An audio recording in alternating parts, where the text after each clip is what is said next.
A'udzubillahi minasyaitonir rajim. Bismillahirrahmanirrahim. Nahmaduhu wa nusalli ala rasulillah.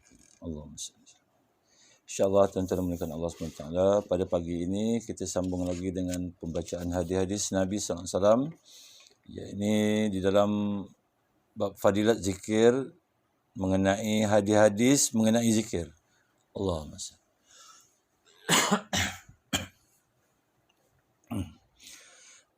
Sayyidina Mu'az bin Jabal radhiyallahu an meriwayatkan bahawa Rasulullah sallallahu alaihi wasallam bersabda, tidak ada sesuatu amalan yang dikerjakan oleh seseorang yang lebih menyelamatkan dirinya dari azab kubur daripada zikrullah. Allahumma salli ala sayyidina. Hadis riwayat Ahmad. Sayyidina Mu'az bin Jabal radhiyallahu an meriwayatkan bahawa Rasulullah sallallahu alaihi wasallam bersabda, tidak ada sesuatu amalan yang dikerjakan oleh seseorang yang lebih menyelamatkan dirinya dari azab kubur daripada zikrullah. Allahumma salli.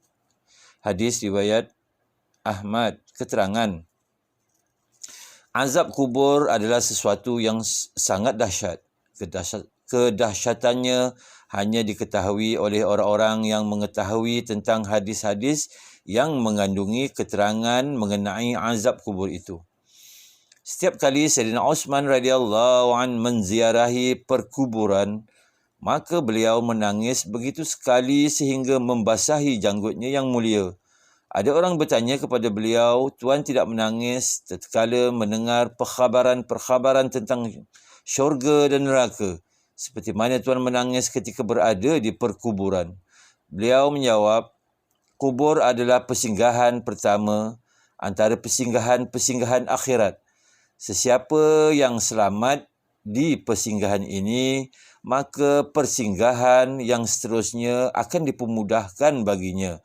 Sebaliknya, sesiapa yang tidak selamat di sini, maka kesulitannya akan terus bertambah di persinggahan yang berikutnya. Allah.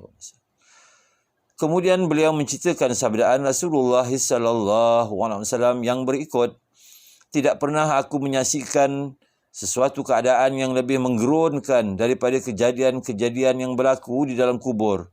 Sayyidatina Aisyah radhiyallahu anha memberitahu bahawa Rasulullah sallallahu alaihi wasallam memohon perlindungan daripada azab kubur setiap kali selepas solah. Sayyidina Zaid radhiyallahu an meriwayatkan bahawa Rasulullah sallallahu alaihi wasallam bersabda, jika tidak kerana aku khawatir kamu tidak akan mengebumikan mayat-mayat lantaran gentar dan takut, nescaya aku akan berdoa kepada Allah SWT supaya azab kubur diperdengarkan kepada kamu juga. Allahu Akbar. Setiap yang bernyawa mendengar suara azab kubur, melainkan manusia dan jin. Allah masya. Dalam sebuah hadis diriwayatkan bahawa sewaktu baginda sallallahu alaihi wasallam dalam suatu perjalanan, tiba-tiba unta baginda tersentak. Seseorang bertanya, apakah yang terjadi kepada unta baginda? Rasulullah SAW bersabda, ada orang sedang diseksa di dalam kuburnya. Suara azab kubur itulah yang menyebabkan unta itu tersentak. Allah. Satu ketika Rasulullah SAW tiba di masjid dan melihat beberapa orang sedang bergelak ketawa. Baginda SAW bersabda, jika kamu sentiasa mengingati maut, maka sudah tentu tidak berlaku sebegini. Tidak ada satu hari pun yang berlalu tanpa kubur mengatakan, aku adalah tempat yang asing, tempat yang sunyi, aku adalah tempat ulat-ulat dan binatang. Apabila seorang mukmin, yakni yang sempurna imannya, dikebumikan, maka kubur menyambutnya dengan berkata, selamat datang, kedatangan kamu dialu-alukan. Dalam kalangan manusia yang tinggal di atasku, yakni di atas bumi, engkaulah yang paling aku kasihi. Amin. Allah. Kini engkau telah diserahkan kepadaku, engkau akan melihat layanan baik daripadaku. Allah. Kemudian kubur itu meluas sejauh mata memandang. Allah Akbar. pintu syurga akan dibuka dan bayu serta keharuman syurga dan lain-lain akan sentiasa menuju masuk ke kubur itu. Amin. Allahumma salli. Apabila seorang kafir atau seorang fasik, yakni pendosa, dikebumikan, maka kubur akan berkata, alangkah celakanya engkau, kedatangan kamu tidak disukai, mengapa perlu engkau datang? Dalam kalangan manusia yang berjalan di atasku, engkaulah yang paling aku benci. Na'udzubillah. Kini engkau telah diserahkan kepadaku, maka engkau akan lihat layanan yang akan aku lakukan terhadapmu. Lantas kubur akan menghempitnya sehingga tulang-tulang rusuknya berceragah. Allahu Akbar. Seperti keadaan jari-jari apabila kedua-dua tangan digenggam antara satu sama lain. Selepas itu 90 atau 99 ekor ular yang besar dilepaskan ke atasnya. Allah. Ular-ular itu akan mematuk dan menyiksanya hingga ke hari kiamat. Allah. Na'udzubillah.